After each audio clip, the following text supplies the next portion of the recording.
கூட்டு வட்டி மற்றும் தனி வட்டியில இந்த மாடல கொஸ்டின் கேட்டாங்களா எப்படி குயிக்கா சால்வ் பண்ணாலும் பார்க்கலாம். ஸோ அதற்கு முன்னாடி இந்த ஒரு கொஸ்டின் வச்சு கிட்டத்தட்ட 3-4 மெத்தட்ல சம் கேட்பாங்க.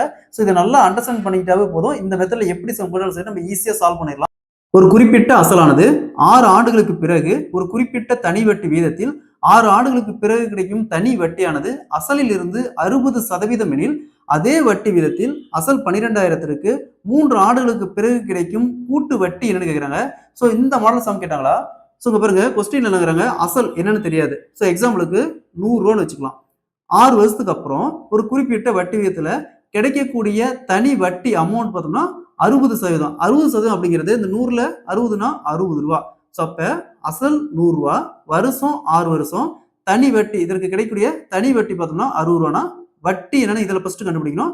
ஸோ நெக்ஸ்ட் இந்த வட்டி கண்டுபிடிச்சிட்டு அந்த வட்டி கொண்டு அதை கொண்டாந்து அந்த வட்டி இங்க சப்ஜெக்ட் பண்ணுவோம், நம்ம ஈஸியா அந்த சம்ம சால்வ் பண்ணிடலாம்.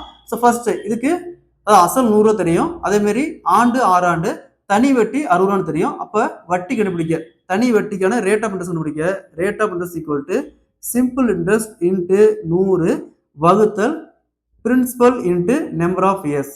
ஸோ இந்த சிம்பிள் இன்ட்ரெஸ்ட் அப்படிங்கிறது 60 ரூபா, 60 இன்ட்டு 100 வகுத்தல் பிரின்சிபல் அப்படிங்கிறது 100 ரூபா இன்ட்டு நம்பர் ஆஃப் இயர்ஸ் 6.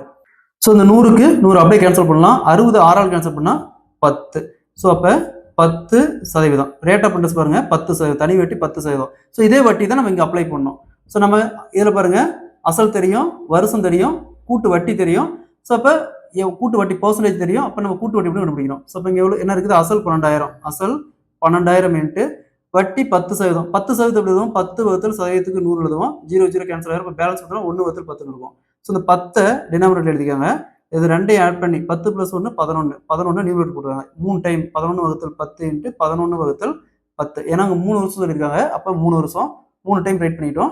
ஒருவேளைங்க 2 வருஷம் சொல்லியிருந்தாங்கன்னா நம்ம 2 டைம் ரைட் பண்ணால் போதும். ஸோ நெக்ஸ்ட் 3 0க்கு 3 0 அப்படியே கேன்சல் பண்ணிடலாம். நெக்ஸ்ட் இங்கே என்ன இருக்குது? 12 இன்ட்டு 11 கியூப் 1331. ஸோ இது அப்படியே பெருக்கணுமா 15,972. ஸோ இது பார்த்தோம்னா மொத்த அமௌண்ட், அதாவது கூட்டு வட்டியில் கிடைக்கிற அசல் பிளஸ் வட்டி ரெண்டும் சேர்ந்து மொத்த அமௌண்ட். நமக்கு தேவை கூட்டு வட்டி மட்டும் தான் தேவை. ஸோ அப்போ இந்த 15,922 அசல் 12,000 மைனஸ் அசல் 12,000 மைனஸ் பண்ணிட்டோமா 15,972 12,000 போச்சுன்னா மீதி 3,972. ஸோ இப்போ இதில் கிடைக்கிற கூட்டு வட்டி பார்த்தோம்னா 3,972. Option C is the correct answer.